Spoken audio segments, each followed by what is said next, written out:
Nangunguna ang Southern Luzon team kontra sa Mindanao sa larong basketball. Alamin natin ang update mula kay Gerald Ranyes dyan naman sa bahagi ng Cuneta Astrodome. Gerald.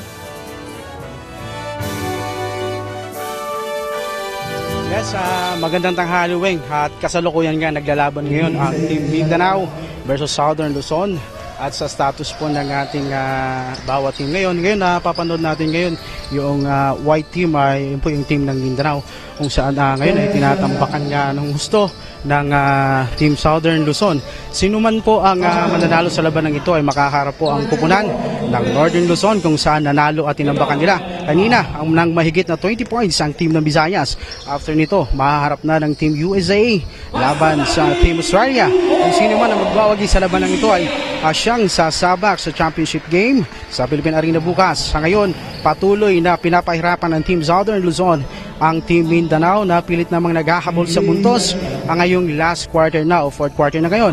Mahigpit ang ipinakitang depensa at opensa ng Team Southern Luzon na siyang nagpapahirap sa kupunan ng Mindanao. After nito, maghaharap na yung USA at Australia. Ngayon, nakikita natin pilit naghahabol ng puntos yung Team Mindanao para makahabol ngayong last quarter na ng laro. After nito, nakita natin sa bench sa mga kanina ay ready na yung susunod na maglalaro, kung saan yung team mula sa ibang bansa, yung Australia at yung nanalong Team USA. At yan muna ang latest swing dito mula sa Cuneta Astrodome. Balik sa iyo.